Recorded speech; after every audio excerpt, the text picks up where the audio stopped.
The funeral reception was winding down when Harold Morrison, my grandfather's estate attorney, pulled me aside. His weathered face looked troubled as he glanced around the crowded living room of what had been my childhood home. "Jessica, we need to talk privately. There's something about your grandfather's will that doesn't make sense. I'd love to know which corner of the globe you're watching from. And if this story speaks to you, make sure to subscribe. Tomorrow's video is one you absolutely can't miss." I followed him into the study where Grandpa Thomas used to spend his evenings reading maritime history books. The room still smelled like his pipe tobacco and old leather. Harold closed the door behind us and pulled out a thick manila folder. "Your grandfather updated his will 6 months ago," he said, his voice barely above a whisper. "According to this document, everything goes to someone called Captain Lee Mitchell. The entire estate, the house, the shipping business, the investments, everything, worth approximately $3.2 million. My knees nearly buckled.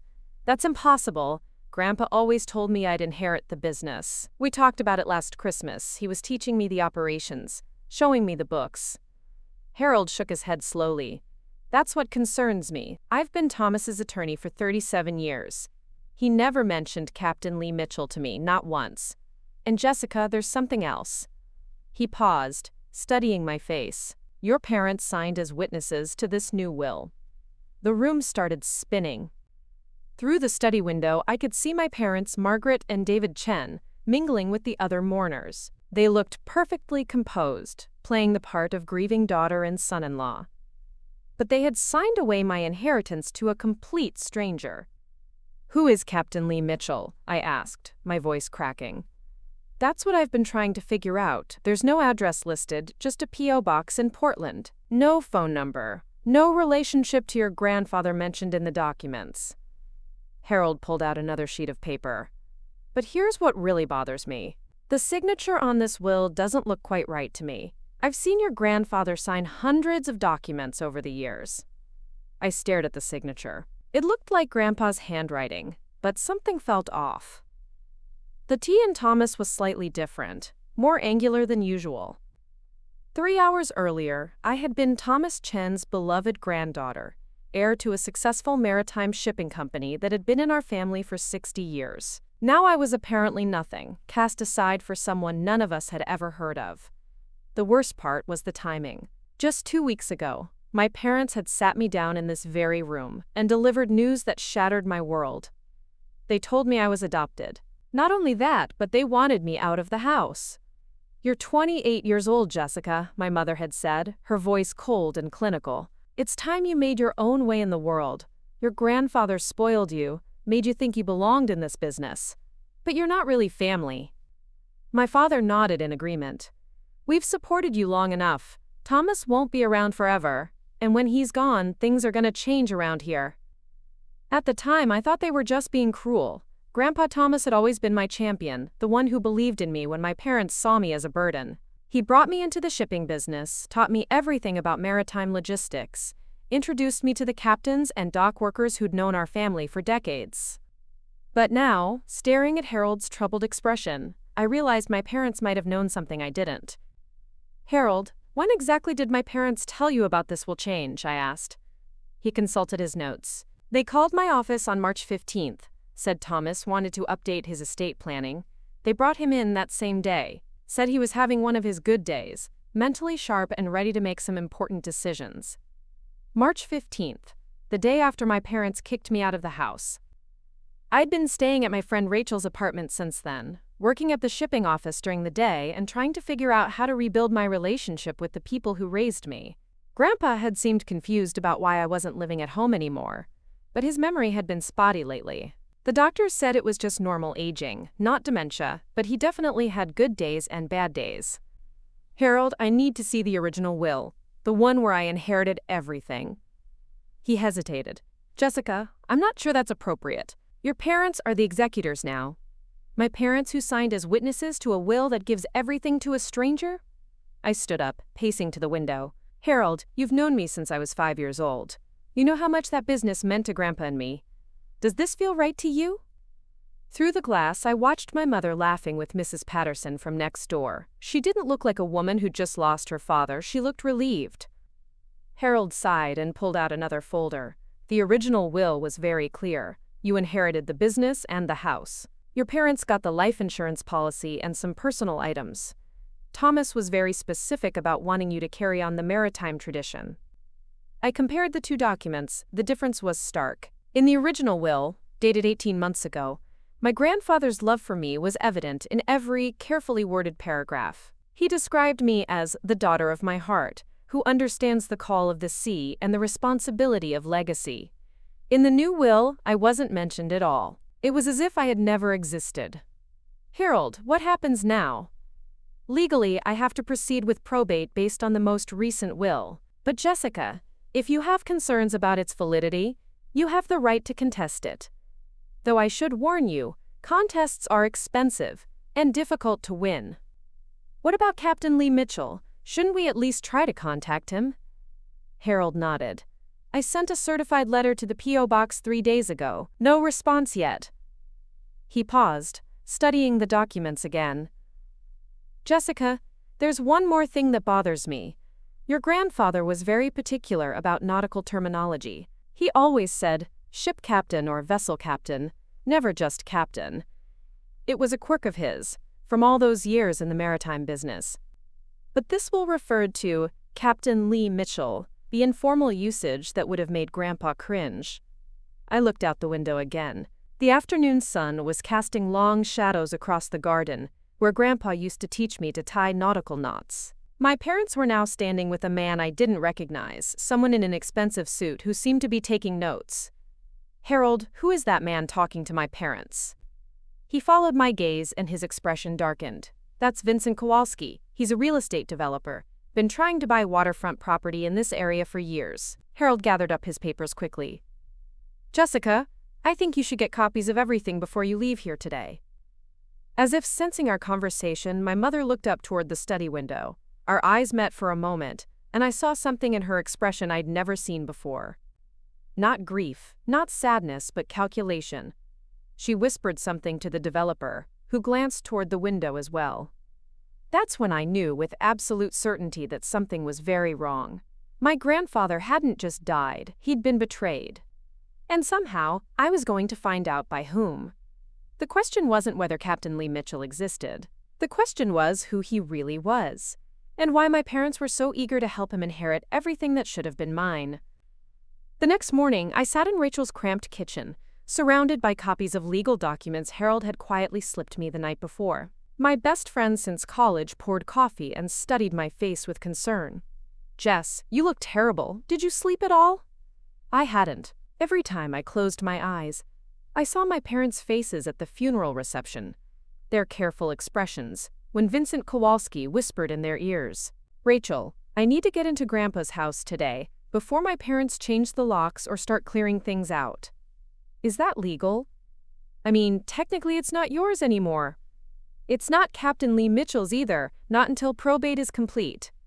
I spread out the documents on her small table. Look at this. Harold gave me copies of Grandpa's bank statements from the last 6 months. There are transfers I don't understand. Rachel leaned over my shoulder, her nursing scrubs still smelling like the hospital where she worked night shifts. What kind of transfers? $50,000 moved from Grandpa's business account to a personal account I've never seen before. Another $25,000 to something called Pacific Maritime Consulting. I pointed to the dates. All of this happened after my parents said he was having memory issues. Maybe he was paying for medical care? That's what I thought, but look, I pulled out another sheet. These are his medical bills. Everything was covered by insurance, physical therapy, medications, doctor visits, all paid for through his regular healthcare plan. Rachel sat down heavily. So what was the money for? Before I could answer, my phone buzzed with a text from an unknown number. Stop looking into things that don't concern you. Some secrets are better left buried. My hands started shaking. Rachel, someone's watching me. She grabbed the phone, reading the message. This is seriously creepy, Jess. Maybe you should call the police. And tell them what? That someone doesn't want me investigating my own grandfather's will? They'll say it's a family dispute. I stood up, pacing around her tiny kitchen. I'm going to the house today. There has to be something there that explains all this. A lot of love and effort went into bringing this story to life. If you're enjoying it, we'd be so grateful if you'd subscribe to our channel. Now, back to where we left off. 2 hours later, I stood in front of my childhood home, using the spare key Grandpa had given me years ago. The funeral flowers were still wilting on the front porch, and my parents' cars were nowhere in sight. They'd mentioned visiting Aunt Linda upstate, probably making arrangements to sell her house, too. The house felt different without Grandpa's presence. Colder somehow, despite the warm spring weather. I headed straight for his study, where he kept his personal files in an old maritime chest that had belonged to his father. The chest was locked, but I knew where he hid the key, inside a hollow compass on his bookshelf. My hands trembled as I opened the brass lid, revealing neat stacks of papers organized by date. The first thing I found made my stomach drop. A medical report from Dr. Angela Foster, dated 3 months ago. According to the neurological assessment, Grandpa's cognitive function was completely normal for his age. No signs of dementia, no memory impairment, no confusion. The doctor specifically noted his, quote, sharp mental acuity and clear decision-making capacity. So much for my parents' claims about his declining mental state. Underneath the medical reports, I found something that made me sit down hard in Grandpa's old leather chair, a folder labeled Family Research in his careful handwriting. Inside were documents I'd never seen before. My original birth certificate, with names I didn't recognize, Sarah and Michael Torres, listed as my biological parents. Below that, newspaper clippings about a car accident in San Diego 28 years ago. A young couple was killed when their vehicle was hit by a drunk driver. They left behind a 6-month-old daughter who was placed in foster care. That daughter was me. But there was more. Legal documents showing that Margaret and David Chen had adopted me when I was 2 years old. Not out of love or wanting a child, but because of a substantial financial incentive. My biological parents had left me a trust fund worth nearly $500,000, accessible when I turned 30. The adoptive parents would receive monthly stipends for my care, plus a lump sum when the trust was transferred. I was never their daughter. I was their investment. My phone rang, startling me out of my shock. Harold Morrison's name appeared on the screen. Harold? Jessica, where are you? Your parents just called my office. They're very upset that you have copies of the estate documents. I'm at Grandpa's house. Harold, I found something. He wasn't having memory problems. The medical reports show he was completely lucid when he supposedly changed his will. Silence on the other end. Then Harold's voice, careful and quiet. Jessica, I need you to listen to me very carefully. Don't discuss this over the phone. Can you come to my office this afternoon? Why? What's wrong? Your parents just informed me they're hiring their own attorney. They want me removed as executor of the estate. They claim I'm showing favoritism to you and not acting in the best interests of the rightful beneficiary. Captain Lee Mitchell. Yes. Jessica, they also filed a complaint with the State Bar Association, claiming I violated attorney-client privilege by sharing confidential documents with you. I felt the walls closing in. Harold, they're trying to silence you. It appears that way, which is why you need to understand something important. Before your grandfather died, he came to see me privately. Not with your parents, just him and me. He seemed worried about something, said he needed to make sure his affairs were in order in case something happened to him. What did he tell you? He said he'd been getting pressure from your parents to change his will. They claimed you were planning to sell the business and move away, that you didn't really care about the family legacy. He was upset because he knew that wasn't true.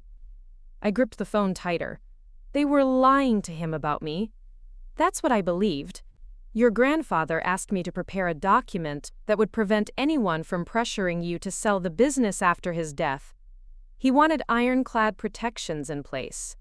Harold paused. Jessica, I never prepared a new will, giving everything to Captain Lee Mitchell. The document your parents presented to me was not created in my office. The room spun around me. Are you saying the will is a forgery? I'm saying I have serious concerns about its authenticity. But, Jessica, I need you to be very careful. If your parents are willing to forge legal documents, there's no telling what else they might do. After Harold hung up, I sat in Grandpa's chair, surrounded by the evidence of a lifetime of lies.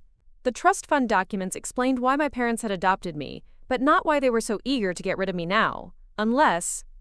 I calculated the dates. The monthly adoption stipends had ended when I turned 18. The trust fund would transfer to me when I turned 30. That was less than 2 years away. But if I wasn't legally part of the family anymore, if they could prove I was unfit, or if something happened to me, who would inherit my biological parents' trust fund?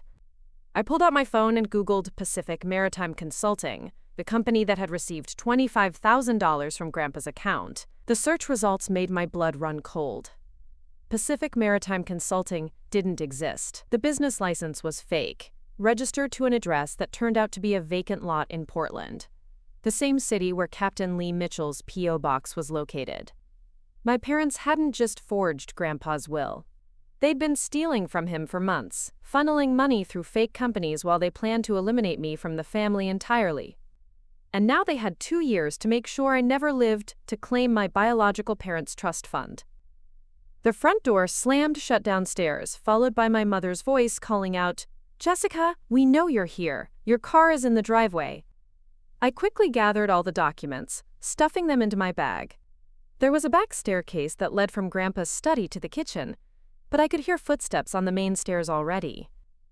"Jessica Chen, you get down here right now!" My father's voice was angrier than I'd ever heard it. "You have no right to be in this house." I opened the study window that faced the backyard.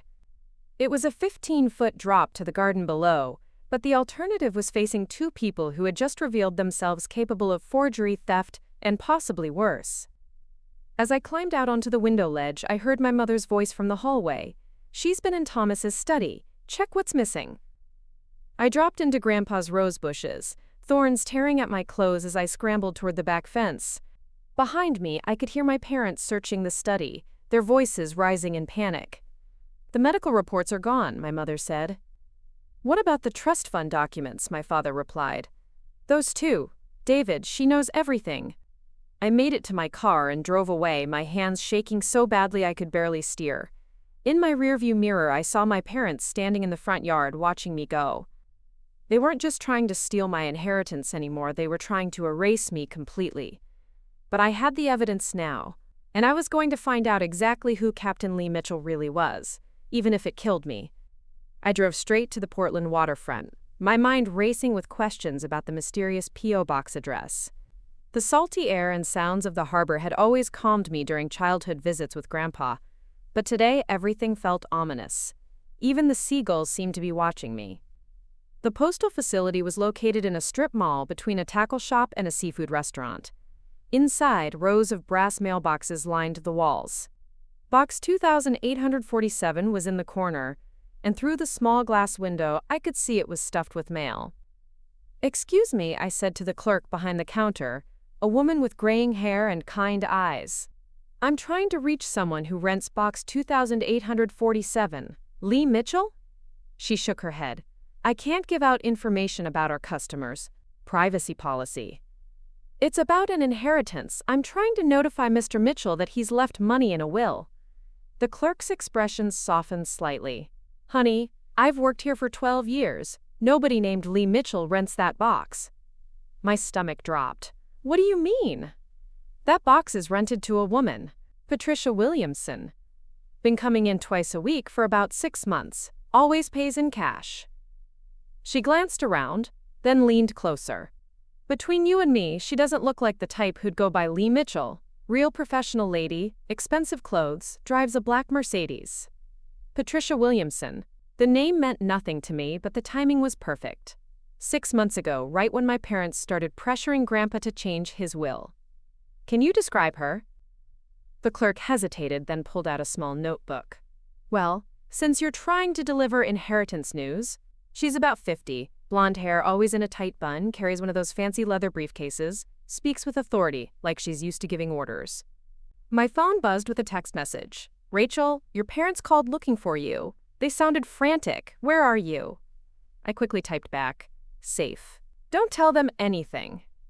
"Miss, you okay?" the clerk asked.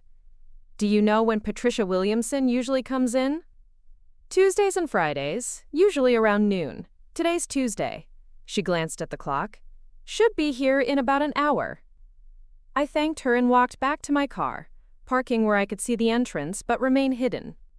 An hour felt like eternity as I watched people come and go, checking their mail, chatting with the staff. Finally, at 12:15, a black Mercedes pulled into the parking lot. The woman who got out matched the clerk's description perfectly: blonde hair in a bun, expensive gray suit, leather briefcase.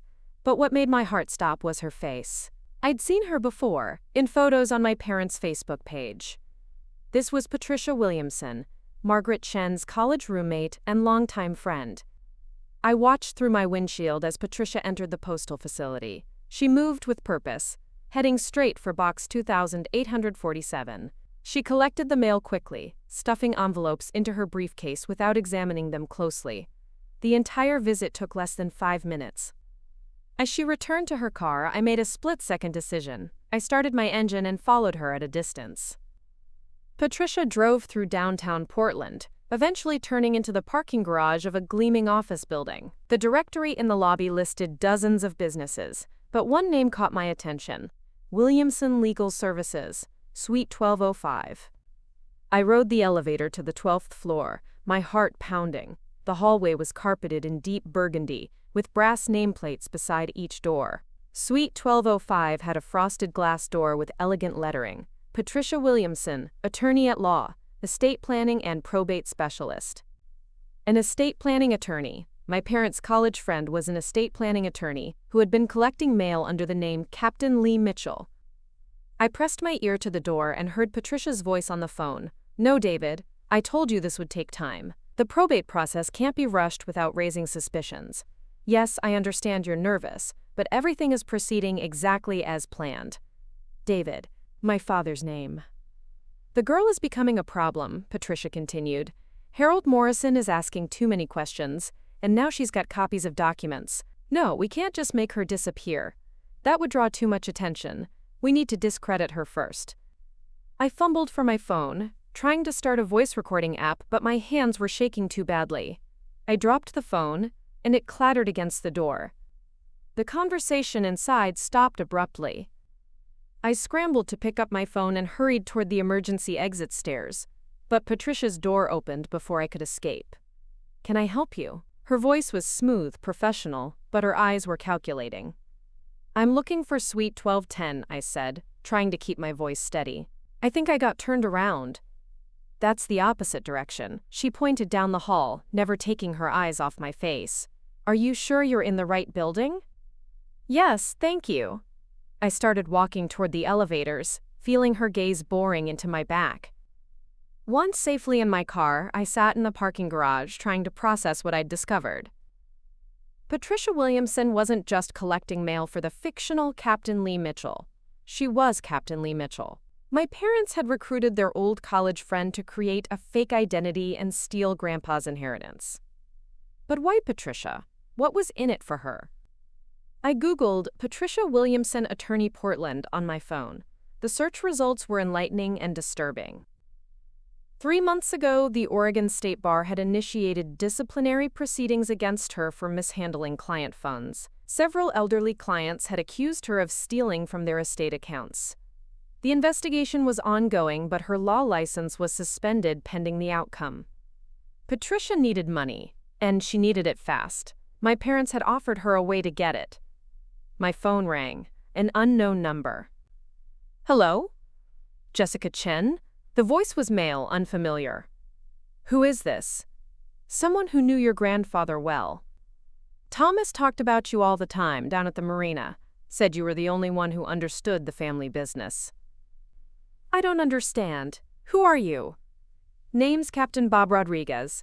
I've been running charters out of Marina Bay for 20 years. Your grandfather and I used to have coffee every Tuesday morning, talked about boats and business." "Captain. A real captain, not a fake one." "Thomas was worried about something these last few months," Captain Rodriguez continued. "Said your parents were pressuring him to sell the shipping company. He didn't want to do it, but they kept telling him you weren't interested in the business anymore." "That's not true. I loved working with Grandpa." "That's what I told him. I said, Thomas, that girl of yours comes down here every weekend, asking about navigation and cargo routes. She's got salt water in her veins, just like you.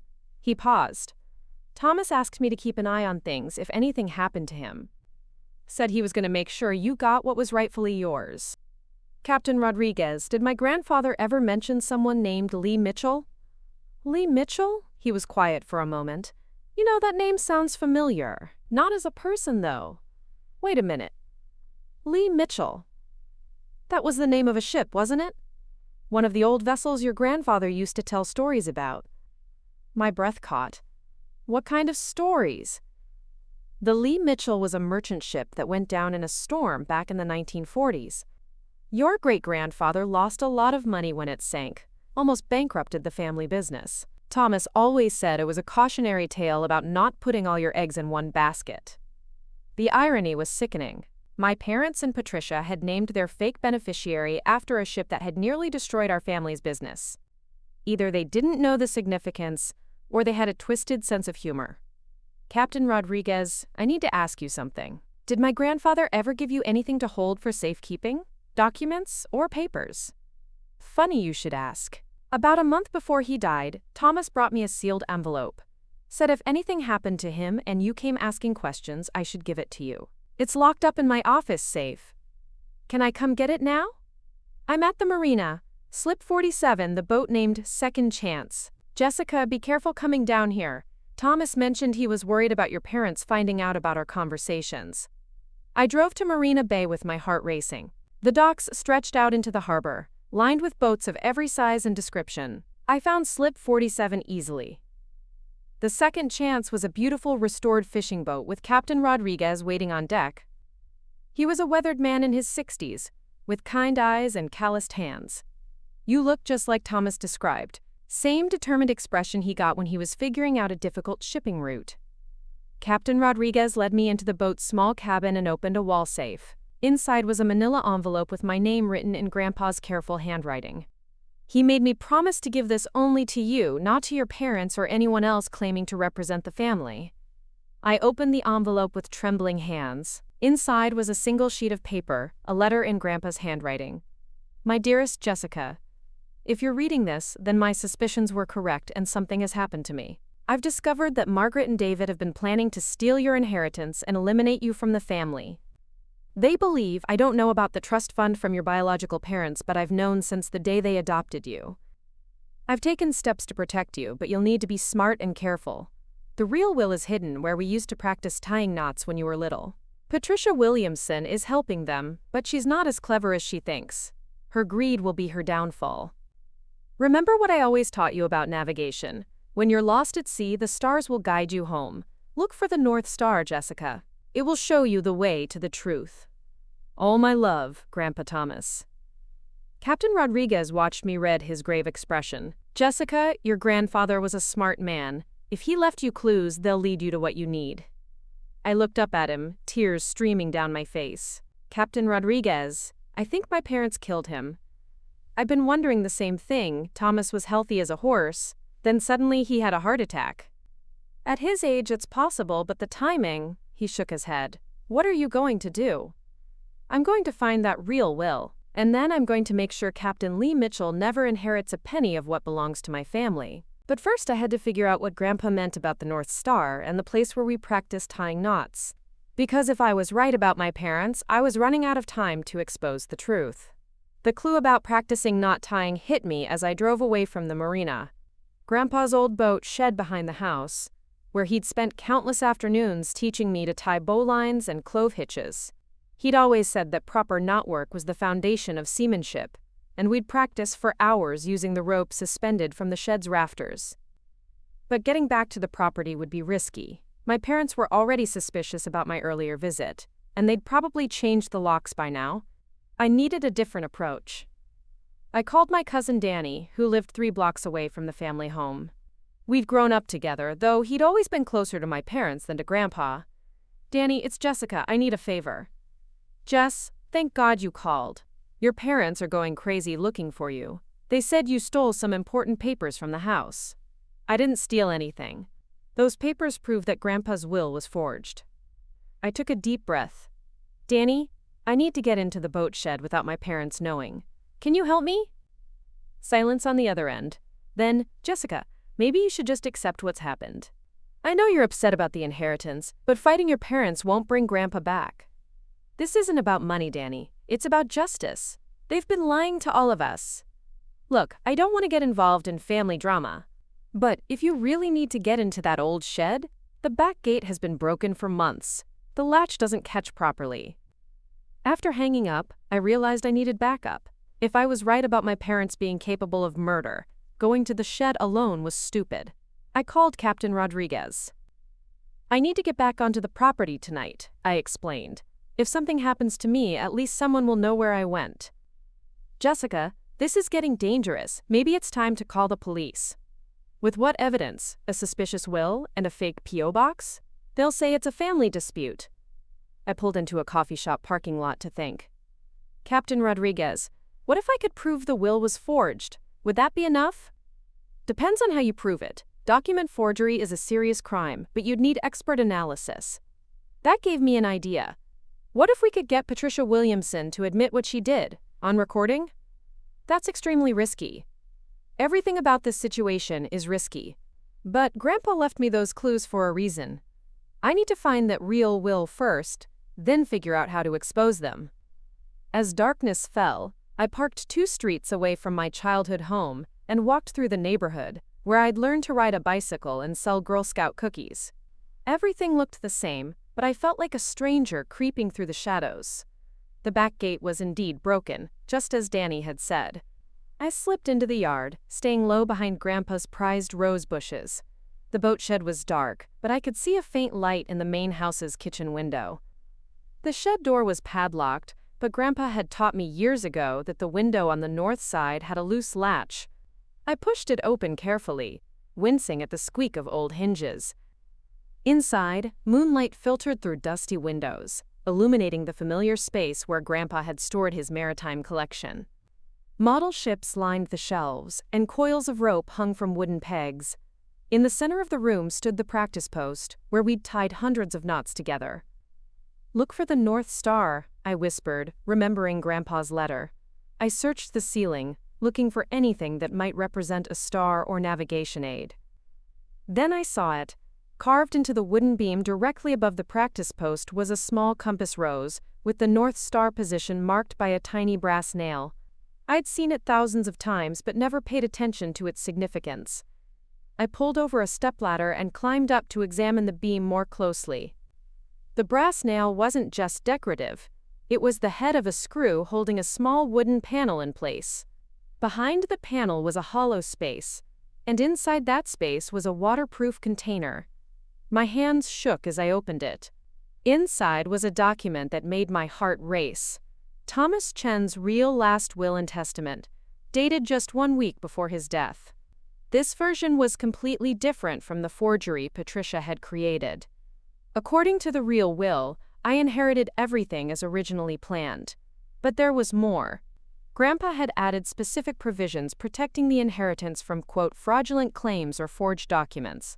He'd also included a detailed letter explaining his suspicions about Margaret, David, and Patricia's scheme.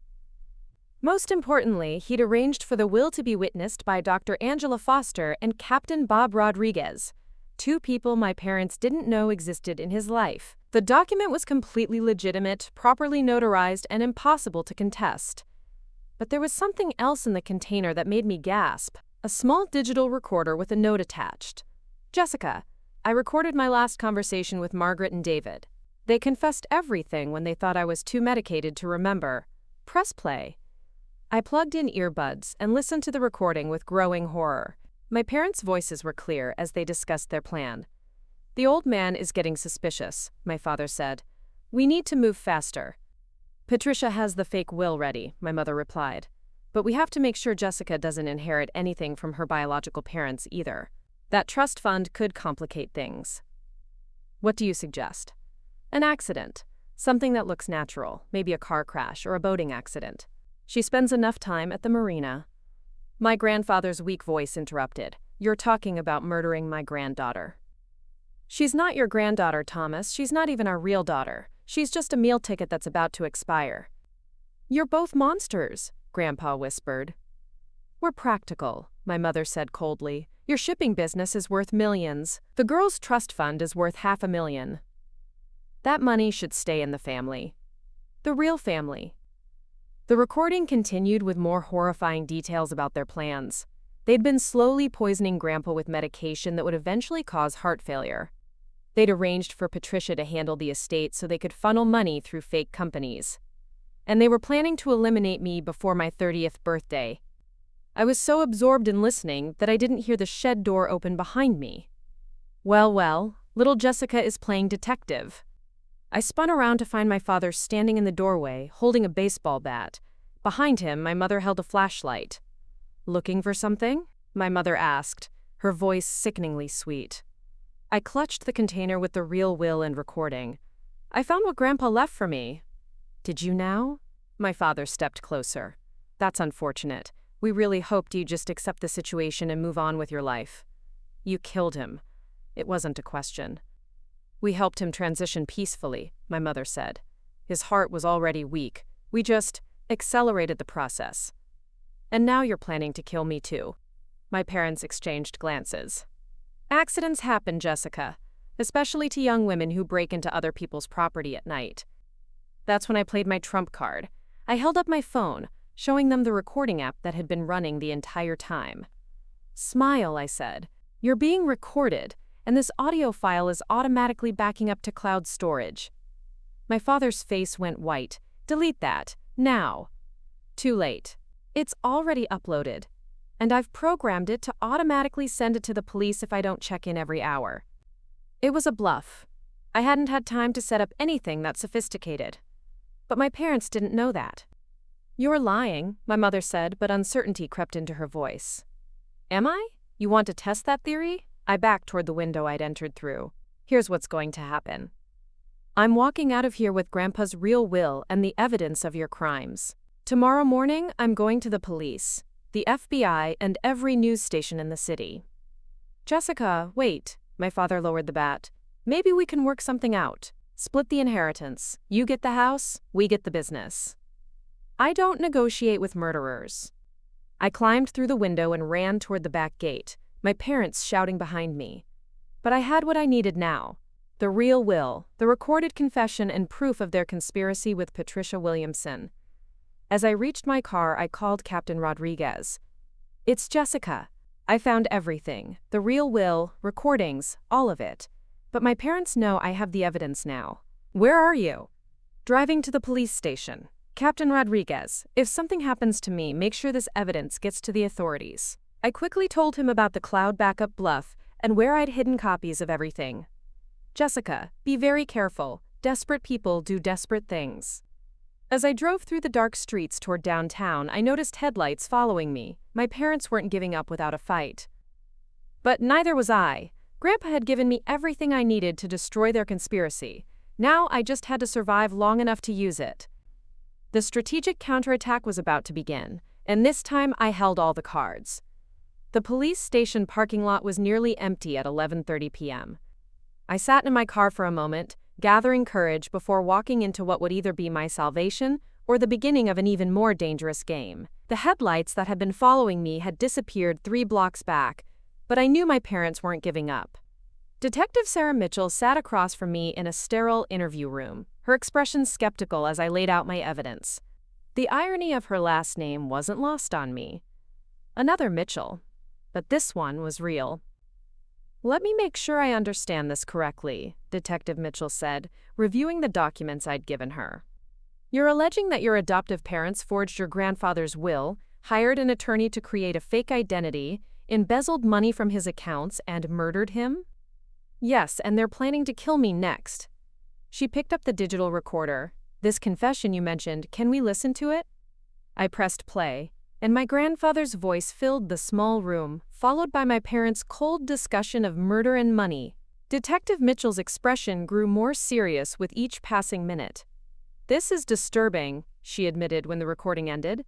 But Mrs. Chen, some of this evidence was obtained through what could be considered breaking and entering. The defense attorney will argue it's inadmissible. What about the forged will, the fake companies, the stolen money? Those are serious charges, but we'll need expert analysis to prove forgery. That takes time. She leaned forward. Mrs. Chen, are you in immediate danger? Before I could answer, my phone rang. Unknown number. Answer it, Detective Mitchell said. Put it on speaker. Hello? Jessica, Patricia Williamson's smooth voice filled the room. I think it's time we had a conversation. I don't have anything to say to you. Oh, but you do. You see, I know you went to the police tonight. I have friends in the department who keep me informed of interesting developments. Detective Mitchell's jaw tightened. She grabbed a pen and started writing furiously. What do you want, Patricia? I want to offer you a deal, a very generous deal that could benefit everyone involved. I'm not interested in deals with criminals. Patricia laughed. Criminals? Jessica, you have it all wrong. I'm trying to help you understand the truth about your situation. What truth? The truth about your biological parents. About why Margaret and David really adopted you. About what your grandfather discovered in his final weeks that made him so upset. I felt Detective Mitchell's eyes on me, but I couldn't look away from the phone. What are you talking about? Sarah and Michael Torres weren't the saints you think they were, Jessica. They were involved in some very questionable business dealings. Drug trafficking, specifically. That car accident that killed them? It wasn't random. They were murdered by their business partners. My world tilted. You're lying. The trust fund you're so eager to claim? It's blood money, Jessica. Drug money that was laundered through legitimate investments. When you turn 30 and claim that inheritance, you'll be accepting the proceeds of criminal enterprise. Detective Mitchell was writing frantically, but her expression suggested she was taking notes, not dismissing Patricia's claims. Even if that were true, it doesn't justify what you've done. What we've done is try to protect you from making a terrible mistake. Your grandfather discovered the truth about your biological parents' money. He was horrified. That's why he wanted to change his will, not to cut you out, but to shield you from inheriting tainted money. Then why create Captain Lee Mitchell? Why steal from him? Because Thomas was old and scared and not thinking clearly. He wanted to donate everything to charity rather than let you inherit drug money. We convinced him there was a better way, create a temporary identity that could hold the money until we figured out how to clean it properly. I felt sick. You're saying you were trying to help me? We were trying to help everyone. Clean the money, keep it in the family, and protect you from federal investigation into your biological parents' criminal activities. Detective Mitchell held up a finger and stepped out of the room. Through the glass, I could see her making urgent phone calls. Patricia, if any of that is true, why not just tell me directly? Because you're young and idealistic. You would have insisted on turning the money over to authorities, which would have triggered investigations into everyone connected to your adoption. Your adoptive parents could have faced charges for accepting tainted money. The whole family would have been destroyed. So you decided to just steal everything instead? We decided to protect the family. Sometimes that requires difficult choices.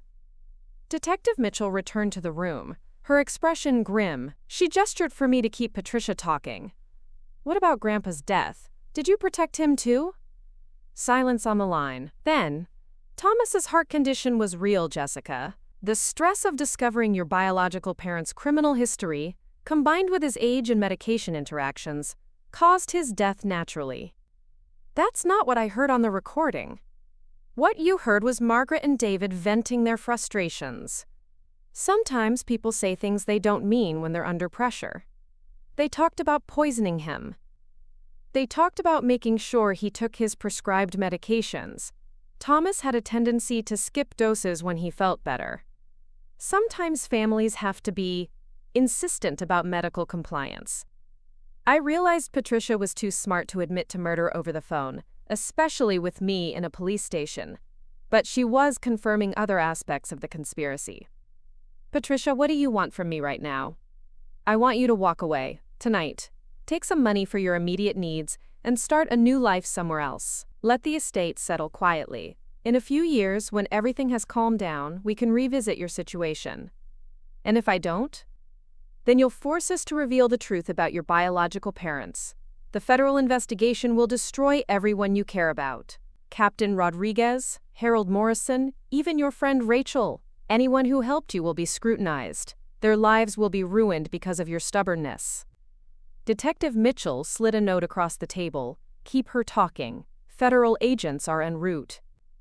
"How do I know you're telling the truth about my biological parents?"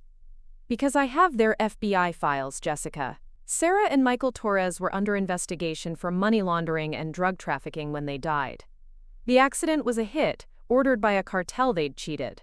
You're the daughter of criminals, and that trust fund is evidence of their crimes." My hands were shaking, but I forced myself to stay focused. "Prove it." "Meet me tonight.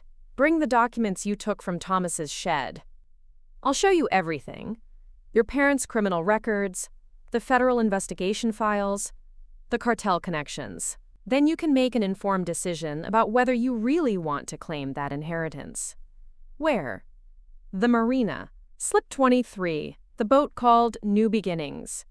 Come alone, Jessica. If you bring police, I'll assume you've chosen to destroy everyone you love." The line went dead. Detective Mitchell immediately got on her radio. "We need units at Marina Bay, Slip 23, armed and dangerous suspects. Possible hostage situation." "Detective, what if she's telling the truth about my biological parents?"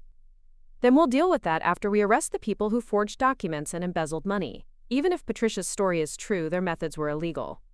But as I sat in that interview room waiting for backup to arrive, I couldn't shake the feeling that I was walking into something much bigger and more dangerous than a simple inheritance fraud. The truth about my biological parents was about to come out, one way or another, and that truth might destroy everything I thought I knew about myself. 20 minutes later, I was in the back of an unmarked police car, wearing a wire and heading toward a confrontation that would either end Patricia's conspiracy or expose me as the daughter of drug dealers. Either way, my life was about to change forever. The marina was eerily quiet as I walked down the dock toward Slip 23, the wire taped to my chest feeling like a lead weight. Detective Mitchell's voice crackled through my earpiece. "Federal agents are in position. We've got eyes on the boat." The New Beginnings was a sleek cabin cruiser, much more expensive than the working boats that filled most of the marina.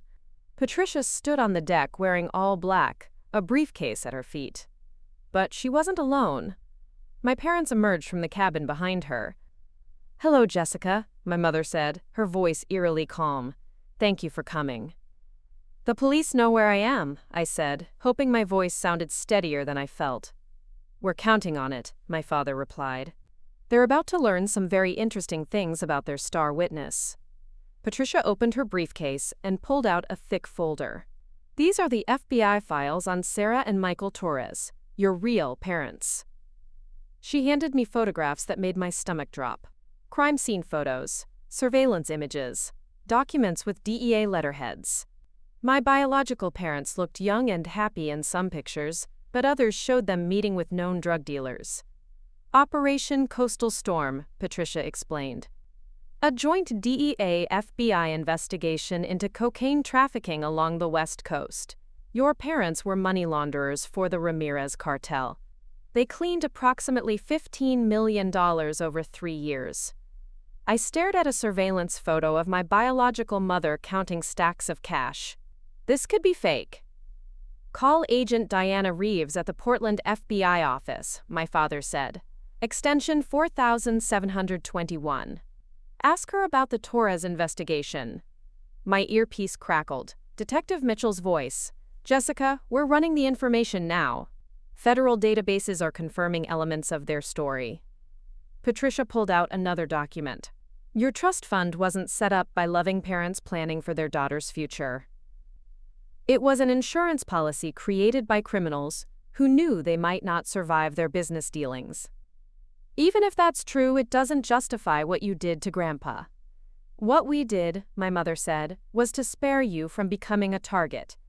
The Ramirez cartel still exists, Jessica. When you claim that trust fund, they'll know exactly where their stolen money went." A new voice spoke from the cabin. "That's unfortunately accurate." A man in his 50s stepped onto the deck. He looked like a federal agent. Cheap suit, tired eyes, and a badge clipped to his belt. "Agent Marcus Sullivan, DEA," he said. "Miss Torres, we've been looking for you for quite some time." My blood froze. "Torres?" "That's your legal name," Agent Sullivan continued. Jessica Maria Torres. You were never legally adopted by the Chens. Margaret and David were paid by a criminal organization to hide you and keep you safe until the cartel threat diminished. That's impossible. We have the financial records, monthly payments from an offshore account controlled by cartel lawyers. The adoption was staged to create a paper trail, but never legally finalized. Detective Mitchell's voice in my ear. Jessica, something's wrong. This Agent Sullivan isn't showing up in federal databases. Patricia smiled coldly. Agent Sullivan has been investigating your case independently. The official investigation was closed years ago, but he never stopped looking for the missing Torres money. I realized with growing horror that Agent Sullivan wasn't a real federal agent. He was working with Patricia and my parents. What do you want? I asked. The trust fund access codes, Sullivan said. Your biological parents hid those codes somewhere. We know they gave them to the adoption family for safekeeping. I don't have any codes. Your grandfather found them, my mother said, hidden in the adoption paperwork. That's why he wanted to change his will. He was terrified of what would happen when the cartel discovered their money's location. Thomas tried to destroy the codes, my father added, but we stopped him. They're hidden somewhere in his house, and you're going to help us find them. The real Agent Reeves is 3 minutes out, Detective Mitchell whispered in my ear. Keep them talking. What happens after you find the codes? You disappear, Patricia said simply. New identity, new life, far away from here. The cartel gets their money back, and everyone stays alive. And if I refuse? Sullivan pulled out a gun. Then you die tonight, just like your biological parents did. The cartel doesn't forgive, and they don't forget. That's when I realized the brilliance of their plan. If I died here, it would look like cartel revenge. My parents would inherit everything legally, the trust fund would remain hidden, and Patricia would get her cut for arranging the perfect crime. But Grandpa had prepared me for this moment in ways I was only beginning to understand. The codes aren't in the house, I said. What? My mother's composure cracked for the first time. Grandpa was smarter than you thought. He gave them to someone you'd never suspect, someone who's been watching all of you for months. Who? I smiled, remembering Grandpa's final lesson about navigation. When you're lost at sea, the stars will guide you home. Captain Rodriguez has had them all along, and right about now he's turning them over to the real federal agents. The sound of boat engines roared to life around us as FBI and DEA agents surrounded the marina. But Patricia's expression told me that even this wasn't the end of the story. You still don't understand, do you, Jessica? She said as the authorities closed in. The codes don't just unlock your trust fund. They unlock something much bigger. And now that the real federal agents have them, everyone you love is in danger. As handcuffs clicked around Patricia's wrists, I realized that solving my grandfather's murder was only the beginning. The truth about my biological parents had opened a door to something far more dangerous than a simple inheritance fraud. The real game was just starting. 6 months later, I stood in the renovated offices of Torres Maritime Security, watching employees I'd hired install the latest cybersecurity equipment. The irony wasn't lost on me. My biological parents' criminal past had taught me the importance of protecting people from financial predators. The Denver case just closed successfully, Rachel announced, walking into my office with a thick file. She'd quit her nursing job to become my business partner. That's 12 families we've helped recover stolen inheritances this quarter. The transformation had been remarkable. What started as my fight for Grandpa's inheritance had evolved into something much larger. Using the skills I'd learned investigating my own case, combined with the legitimate portions of my trust fund that federal authorities had cleared for use, I'd created a company that specialized in exposing inheritance fraud. Captain Rodriguez knocked on the office door carrying 2 cups of coffee. The Morning News wants to interview you about the Sacramento investigation, he said. Seems like our methods are getting national attention. The Sacramento case had broken 3 weeks ago, a nursing home administrator embezzling from elderly residents' estates. My team had exposed a network spanning 5 states, recovering over $2 million for victims' families. The techniques we'd developed from my own experience had proven remarkably effective. Any word from the federal task force? I asked. Captain Rodriguez nodded grimly. Agent Reeves called this morning. They've traced the cartel money through 7 countries. Your biological parents weren't just money launderers. They were part of an international network that's still operating. The investigation into my parents' criminal activities had revealed connections to human trafficking, arms dealing, and corruption at the highest levels of government. The trust fund codes Patricia had been so desperate to find weren't just bank account numbers.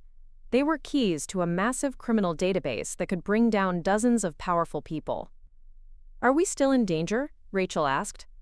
"The people who killed Sarah and Michael Torres are in prison," Captain Rodriguez replied, "but their network is bigger than anyone imagined. That's why the Federal Witness Protection Program keeps offering to relocate Jessica." I'd refused witness protection 5 times. Running away wouldn't honor Grandpa's memory or help other families facing similar betrayals. Instead, I'd chosen to fight back in the open, using publicity as protection. My phone buzzed with a text from Harold Morrison, who'd become my legal counsel after the state bar cleared him of all charges. New case in Boston. 3 siblings cut out of $4 million estate by forged will. Interested? "Book us flights to Boston," I told Rachel. "Looks like we have another family to save." The real victory wasn't just recovering Grandpa's inheritance or exposing my parents' crimes. It was discovering that I could transform trauma into purpose, turning the worst betrayal of my life into a mission to protect others. Patricia Williamson, Margaret, and David were serving federal sentences for conspiracy, fraud, and accessory to murder. The fake Agent Sullivan had been revealed as Marcus Delgado, a former cartel enforcer who'd been hunting Torres's money for years. All of them would spend decades in prison.